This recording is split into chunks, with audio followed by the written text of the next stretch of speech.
Olá, boa noite para você. Começa agora mais um Ponto e Contraponto. Junho é o mês do orgulho LGBTQIAP+. Um período importante não só para as pessoas que se identificam com alguma letra dessa sigla, mas também para quem está envolvido na luta por respeito e pelo direito de ser quem se é. Nesse contexto, surge o movimento Mães pela Diversidade, que reúne famílias que abraçaram seus filhos e filhas após terem se assumido. E esse é o tema do nosso programa de hoje. Para falar sobre isso, eu recebo aqui no estúdio a Rita de Cássia, representante do Mães pela Diversidade aqui em Alagoas. Boa noite, Rita. Bem-vinda ao nosso programa. Boa noite, Estela. Para mim é um prazer estar aqui e agradecer pela oportunidade, de falar um pouco sobre esse movimento e sobre o papel que nós temos como família. A gente que agradece a sua disposição de estar aqui para falar sobre esse assunto. Rita, para a gente começar, eu queria que você contasse para a gente o que é o Mães pela Diversidade. O Mães pela Diversidade é uma ONG, uma organização não governamental, que ela foi formada inicialmente por uma única pessoa, uma mãe, a Maju, de São Paulo. E aí, quando o filho dela disse que era gay, ela disse que precisava sair, se juntar a outras pessoas. E como a Avenida Paulista é um palco de muitos movimentos, onde as pessoas se colocam, ela saiu com uma faixa, para dar visibilidade e dizer que era mãe, de uma pessoa gay, para acolher também, o papel do acolhimento nesse processo. E aí, na época, ela fala muito para a gente que ela não tinha nenhuma outra mãe, então ela era ela sozinha. Era sozinha. E aí ela chamava algumas pessoas que estavam ali na avenida para segurar a faixa com ela. E assim foi juntando mães, pais, família, enfim, para participar desse movimento de acolhimento. Ele tem como ponto principal acolher esse momento que as mães enfrentam, da descoberta de algo que para nós ainda é pouco conhecido, se bem que esse assunto ele já é muito falado, mas quando você recebe essa notícia em casa é novidade e a gente precisa buscar pessoas que já tenham passado por esse momento que a gente passou e passa. Qual é a importância desse movimento na luta contra o preconceito contra a população LGBT? Então, esse movimento, ele busca justamente a gente pensar no outro e respeitar o outro. E que o outro não fez escolhas, o outro já nasceu com as identificações de sexo que tem. E a importância da gente quebrar justamente essa questão do preconceito e da discriminação. Porque o que mais atinge as pessoas LGBTQIA+, é o preconceito, é a discriminação, é a violência, que tudo isso causa na vida das pessoas e na vida das famílias também, E falta muita informação também, Falta muita informação, as pessoas têm receio ainda, têm vergonha de falar que tem um filho, uma filha, que é gay, que é lésbica, que é trans. Então, assim, é uma forma da gente pensar que a gente não precisa ter vergonha de falar. Pelo contrário, quanto mais a gente falar sobre isso, mais a gente vai quebrar o preconceito que existe, primeiro em nós, depois nos outros. Então, o acolhimento, ele faz esse trabalho em nós também, da gente acolher a nossa história como mãe, como família, e acolher a história do outro. O que não é nosso é do outro, e o outro também tem um tempo de acolher a história dele, e de fazer todo um processo com mais calma, com mais tranquilidade, com mais amor e respeito. Como é que você conheceu esse movimento e como é que você o trouxe para Alagoas? Então, para a minha vida foi uma surpresa, para a vida da gente como família. Foi em janeiro, próximo... Deste ano, Deste ano. Próximo do aniversário de Sofia. Eu tenho uma mulher trans, uma jovem mulher trans que fez 23 anos agora em janeiro. E aí ela nos contou, através de uma cartinha, ela fez um Instagram, né? Um grupinho para mim, para ela e para o pai, e colocou uma foto, né? Eu segurando ela pequenininha, bebezinha, junto com o pai. Então, assim, para a gente primeiramente foi um choque, né? Eu já conhecia, já trabalho com a diversidade, mas para mim foi um choque ter a história dela ali naquele momento. Mas ao mesmo tempo que foi choque, a primeira coisa que eu pensei foi em acolher, em abraçar, em dizer que ela é amada, ela é querida e que nada vai mudar o que a gente sente como família, como pai, como mãe, como irmã, né? E que ela teria todo o apoio ali. E que ela teria todo o apoio. Ao revelar aquilo. Ao revelar aquilo. Ela já contava com esse apoio dos colegas da faculdade, né, que ela faz Direito na UFAL, está terminando o curso. E já contava com esse apoio com os colegas do escritório onde ela era estagiária. E eu só agradeço, né, pelas pessoas que acolheram minha filha antes da gente. E isso eu disse para eles que estavam no aniversário e foi muito bom, né?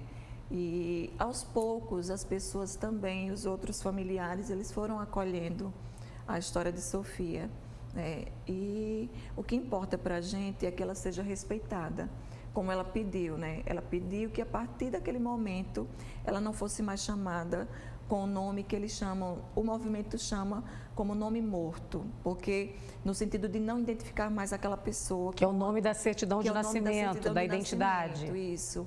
E aí é feita uma retificação da certidão de nascimento para ser usado o nome social a partir de então.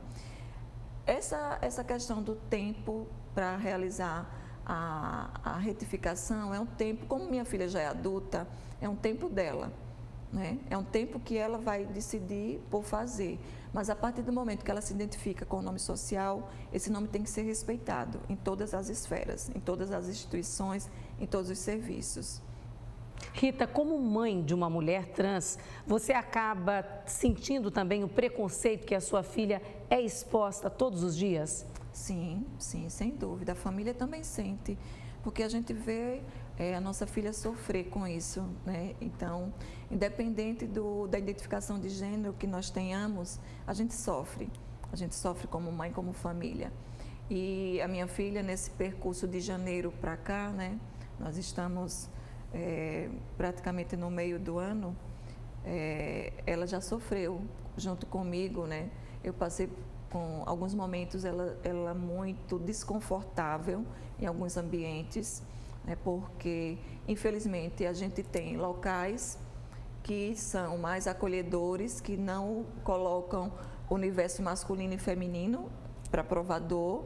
Tem locais que a questão do provador é mais tranquila para qualquer público, né? Eles garantem que os diversos públicos interajam ali e que utilizem aquele espaço, né? Não só a população LGBTQIP+, mas também as pessoas com deficiência. É um universo geral, que é isso que é o entendimento hoje para a diversidade, né? Mas ela também sentiu com relação ao plano de saúde particular. Ela teve problemas de viroses, né, repetidas, e aí ela foi atendida por 4 profissionais. E uma delas não quis tratar minha filha com o nome social. Agora, Rita, na sua opinião, qual é o principal obstáculo para que as famílias possam abraçar seus filhos, suas filhas LGBT? Eu acredito que ainda é o preconceito. A gente tem aquela ideia do pré-conceito. Todo mundo tem um conceito sobre algo, mas quando você fica preso naquele conceito e não consegue ultrapassar isso e ver que existe um universo diferente, né, na sociedade, no mundo, nas pessoas, você resiste. Então, as resistências, elas são um grande empecilho para você olhar o outro com amor e com respeito.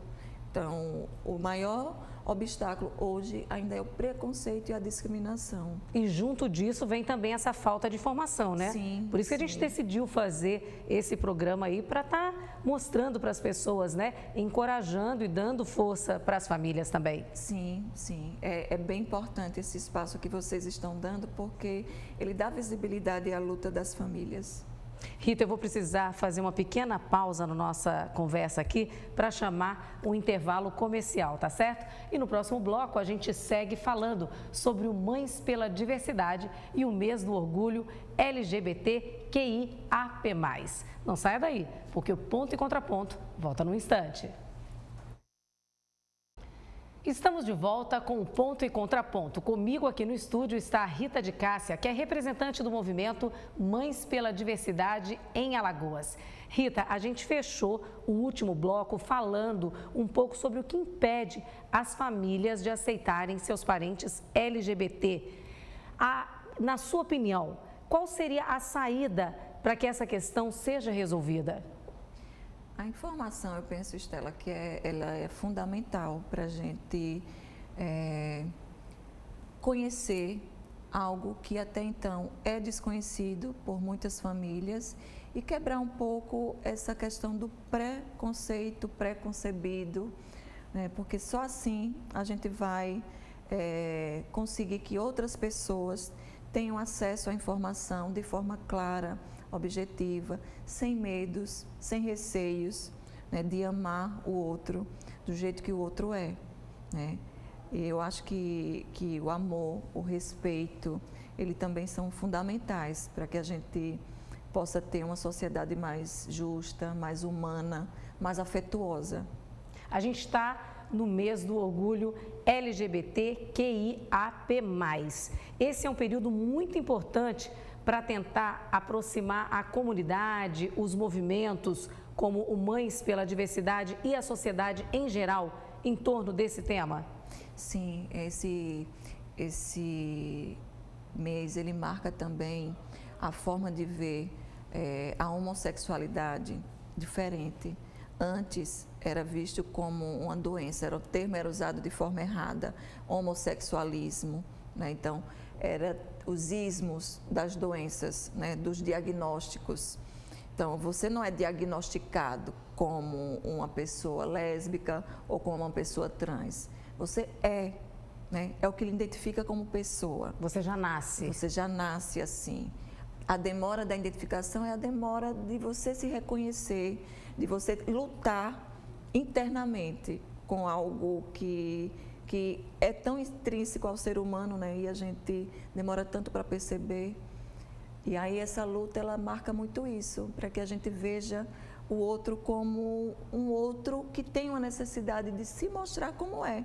E a gente só basta respeitar e acolher aquele outro e aquela verdade que o outro está trazendo também para a gente.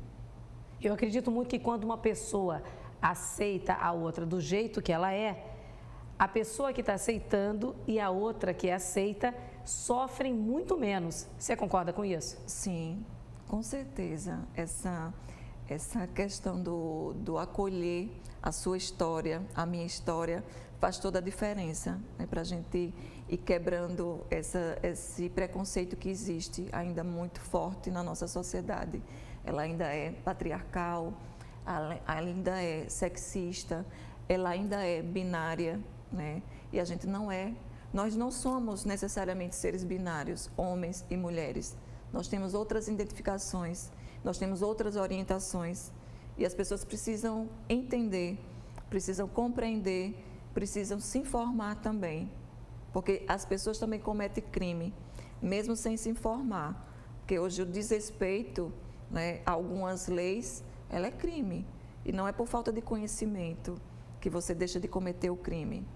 Com certeza. E como parte do Mães pela Diversidade, você sente que aquelas pessoas que não encontraram aceitação em casa acabam encontrando com vocês do movimento? Sim, sim, porque acabam se identificando, né? Eu já ouvi frases assim, tipo, eu gostaria que a minha mãe fosse como você. Se a minha mãe tivesse acolhido a minha história como você acolheu a de Sofia, eu seria mais feliz. Então, assim, é tão pouco que custa, não é, mãe? É tão pouco que custa acolher um filho, uma filha. Isso, para a gente, é o significado do amor incondicional. A gente ama independente de qualquer outra coisa. Quando a gente engravida, né, quando nós estamos grávidas, a gente pensa o quê? que nasça saudável. A gente não pensa sobre a questão do gênero, a gente pensa na saúde. Então, se todas as mães, todas as famílias olhassem assim os seus filhos, suas filhas, seus filhos, a gente teria pessoas mais felizes, pessoas mais satisfeitas, pessoas mais certas do que quer, como quer. Teria menos depressão também, porque, Estela, se a gente for para a pesquisa, a gente sabe que um grande fator que leva a pessoa à depressão e a cometer o suicídio é a rejeição, né? É você estar tão escondido naquela sua verdade, você não consegue colocar para fora porque você não vai ser aceito ou aceita na sua casa. Não ser quem você é, né? Isso. Agora, eu tô vendo que você está aí com a camiseta, né, do Mães pela Diversidade, que é lindíssima. Eu queria que você explicasse esse símbolo para a gente, porque é um símbolo que já diz tudo, né? Verdade. Para mim foi uma grande alegria fazer parte, né? E aqui é a família, né? A mãe, o pai, né? Seja quem for que esteja junto, está ali com os braços abertos, acolhendo. E aqui é a nossa cria sendo acolhida, né? Nosso filho, a nossa filha. Isso é tão importante, né? Esse abraço. Muito bom, muito legal. E aqui em Alagoas, poucas mães fazem parte do movimento. Você acha que com essa entrevista hoje, a gente abrindo aí mais espaço para falar sobre esse tema, outras mães podem chegar e serem acolhidas? Ah, sim, com certeza, porque a gente ainda vive os nossos medos. E o medo também de se mostrar como mãe, como família de uma pessoa LGBT, QIPA+. As pessoas ainda têm medo, né, de dizer que tem alguém na família. Ainda tem o seu medo do estigma, do preconceito, de sofrer também a violência por ser família. Mas eu acredito que a gente só vai quebrar isso se a gente der visibilidade, né? Quanto mais pessoas tiverem engajadas nessa luta, né, mesmo que não esteja propriamente no movimento, né, as pessoas vão conseguir se expressar melhor, acolher melhor, né? Então, você que é mãe, você que é pai, você que é avó, você que é tia, sobrinha, prima, primo, enfim, você que é família, você pode também estar junto, né? A gente está aqui para acolher. E quem acolhe precisa de acolhida, assim como quando eu fui acolhida. E como é que você se sente estando entre tantas mães, pais, enfim, pessoas que aceitaram seus filhos, suas filhas e os amam como elas são? Eu me sinto com muito orgulho, né? Eu tenho muito orgulho de ser mãe de Sofia, da história dela. A história dela trouxe... Da coragem dela, da coragem dela, né? A coragem dela trouxe a minha coragem também de dar visibilidade a mim como mãe de uma mulher trans, né? E o que é interessante é que a gente não está sozinha. As famílias não estão sozinhas. Existem outras famílias também que estão juntas. E quando a gente se depara com o preconceito, algum momento que os nossos filhos passam por algum momento de preconceito, a gente sabe que ser parte de um movimento faz toda a diferença, é o empoderamento. Então, quando Sofia enfrentou um preconceito no serviço de saúde particular, eu fiz a denúncia e eu disse, eu faço parte da ONG Mães pela Diversidade. Então, isso faz uma diferença muito grande, o pertencimento, de a gente não estar sozinha. E tudo melhorou em casa, com certeza, né? Depois dessa revelação, da aceitação e desse acolhimento. Sim, é incrível. A partir do momento que ela nos disse como gostaria de ser chamada, a identificação dela pelo gênero, ela trouxe um outro brilho no olhar, né? Ela trouxe uma outra alegria que ela não tinha, porque ela estava com medo, com receio. E é tão importante a gente fazer isso. E é tão simples, não custa nada, é só amar.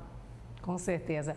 Rita, para a gente finalizar, que mensagem você deixa para quem está nos assistindo e que tem algum familiar homossexual e que por qualquer motivo ainda não aceitou essa pessoa? Então, eu como parte do Mães pela Diversidade, eu só desejo que vocês acolham as suas histórias, acolham os seus filhos, as suas filhas, os seus filhos, e a gente se some, né? Que a gente quebre, saia um pouco desse medo. O medo do desconhecido, ele nos paralisa, mas o que deve nos dar força para continuar é o amor que a gente tem por aquela pessoa que a gente conhece, que ela não mudou, ela só se identificou de forma diferente para a gente, mas ela continua a mesma, a essência é a mesma. Muito bom. Rita, muitíssimo obrigada pela sua participação aqui no nosso Ponto e Contraponto. Obrigada.